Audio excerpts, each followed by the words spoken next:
Syariat Islam telah memberikan panduan manusia dalam mendepani musibah yang melanda.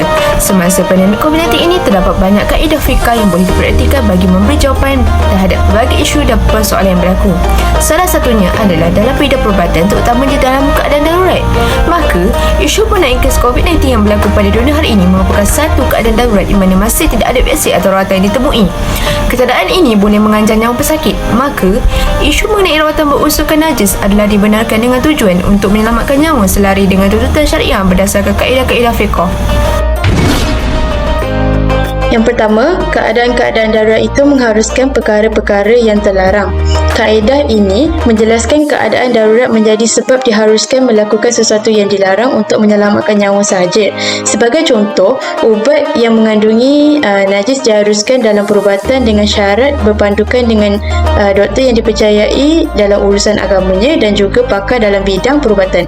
Doktor ini juga hendaklah memastikan tiada ubat atau vaksin halal yang boleh diambil untuk merawat sesuatu penyakit melainkan perkara perawatan yang berunsurkan najis ini. Maka keadaan ini dikategorikan sebagai darurat. Justru itu pengambilan rawatan daripada segi ubat-ubatan, vaksin dan terapi yang berunsurkan najis ini adalah dibenarkan berdasarkan kaedah ini. Fakta yang kedua, kemudaratan itu ditentukan mengikut keadaannya sahaja. Al-darurat tuqaddaru bil qadariha. Walaupun keadaan darurat yang mengharuskan melakukan perkara yang dilarang, akan tetapi kaedah ini tidak bersifat mutlak kerana ianya hendaklah diukur mengikut kadar dan ukurannya, iaitu untuk menghilangkan darurat sahaja. Pengharusan terhadap perkara yang dilarang syarak hanyalah sekadar untuk melepaskan diri daripada bahaya mati atau kemudaratan yang lain. Perkara ini bertujuan untuk menjaga masalah yang paling besar iaitu dalam makasih, iaitu menjaga nyawa.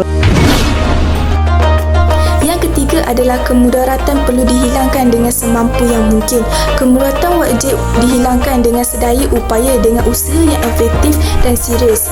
Dalam kajian pakar-pakar perubatan yang pengalaman, perubatan yang berunsurkan najis dibolehkan dalam syarak dengan tujuan tiada perubatan lain untuk menyembuhkan penyakit itu kecuali dengan perubatan yang berunsurkan najis. Yang keempat ialah kemudaratan yang lebih berat dihilangkan dengan kemudaratan yang lebih ringan.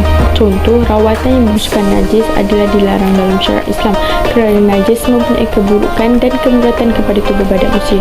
Akan tetapi, kemudaratan ke atas tubuh badan sehingga menyumbang kepada risiko kematian yang lebih banyak sekiranya tidak mengambil rawatan tersebut yang berunsurkan najis ini, maka keadaan ini dikategorikan sebagai darurat dan keadaan ini membolehkan sesuatu yang haram menjadi halal.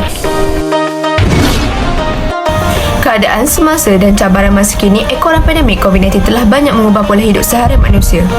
Islam sebagai agama yang berciri khas rahmat bagi seluruh alam terbukti mampu memberikan jawapan dan jalan keluar bagi setiap permasalahan hidup yang sentiasa berkembang.